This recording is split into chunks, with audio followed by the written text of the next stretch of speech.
Ըստ կառավարության պաշտոնական gov.am կայքի Հայաստանում գործում է 65 կրոնական կազմակերպություն, որոնց շարքում են օրինակ Հայաստանյաց առաքելական Սուրբ եկեղեցին, Հայաստանի հայ կաթողիկ եկեղեցին, Ռուս ուղղափառ եկեղեցու Վանաձորի քաղաքի Սուրբ Աստվածածնի ծննդյան եկեղեցու ուղղափառ համայնքը, Երևանի ավետարանական եկեղեցին, Հայաստանյաց ավետարանական եկեղեցին, Կյանքի խոսքը, Եհովայի վկաները եւ այլն։ Թեև հայ առաքելական եկեղեցին Հայաստանի սահմանադրությամբ ունի հատուկ կարգավիճակ, սակայն Սահմանադրության եւ Մարդու իրավունքների եւ հիմնարար ազատությունների Եվրոպական կոնվենցիայի ուժով բոլոր կրոնական կազմակերպությունները անջատ են պետությունից եւ ազատ են իրենց գործունեության մեջ։ Ինչպես կվերաբերվեն այլ կրոնական կազմակերպությունները, եթե Նիկոլ Փաշինյանը մի օր էլ որոշի նրանց կուսությունը ստուգել կամ նրանց առաջնորդին փոխել, հարցրին Կյանքի խոսքը եկեղեցու մամուլի պատասխանատու Արմեն Լուսյանին։ Գիտեք, որ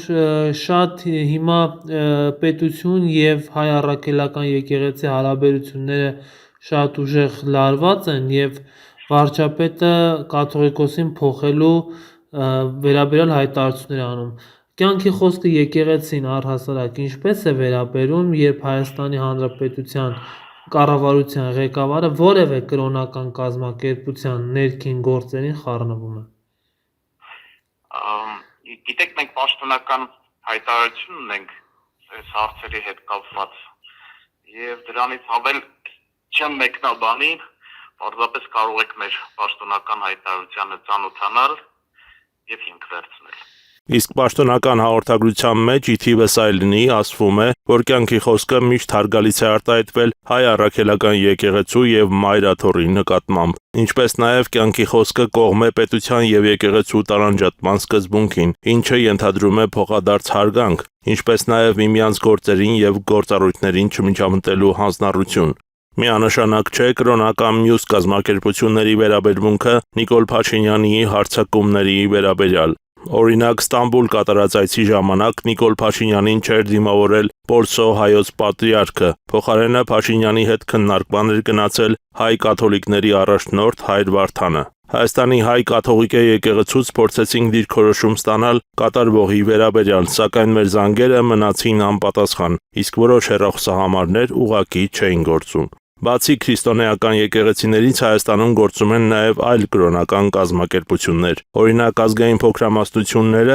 ինչպիսիք օրինակ եզդիներն են, ունեն իրենց հոգևորականները։ Փորձեցինք նրանցից էլ ճշտել, թե ինչպես կվերաբերվեն, եթե Փաշինյանը որոշի իրենց գործերին էլ խառնվել։ Եվ բնականաբար ոչ մեկ այդ ամեն ինչին լավ չի վերաբերվի։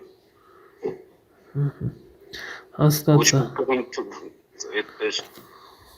չի ընդունի այդպես միջամտություն։ Իսկ ձեր կրոնում կներեք, ես ուղղակի ուզում եմ հարցնել, կուսակրոնությունը պարտադիր է, թե ոչ։ Կան առանձին միանշանակ չի այդպես։ Կան որոշակի ուղղվածություններ, որտեղ պարտադիր է, իսկ որոշ տեղերում ոչ։ Հասկացա։ Եղավ, այնուամենայնիվ դրական չեք վերաբերվում, որ կառավարությունը որոշի միջամտել Հայաստանում գործող կրոնական կազմակերպությունների գործունեությանը։ Ազատությունը լավ բան է, չէ՞, այնուամենայնիվ։ Ոչ մի կրոն հետ թույլ չի տա, ոչ թե եզդիականության մեջ, ոչ մի կրոն այդպեսի, այսինքն ընդհանրապես կրոնները չեն քաղաքականացվում։ Նշենք, որ Նիկոլ Փաշինյանը ամենայն հայոց կաթողիկոսին ու որոշ եպիսկոպոսների անձնապես է թիրախավորում։ Նրանց ավազանի անուններով է դիմում, իսկ եկեղեցու թիկունքին կանգնած Սամվել Կարապետյանը կալանավորված է։ Կորյուն Սիմոնյան, Արամ Սարգսյան, Համլետ Սմոյան, Եվրոմեդիա 24։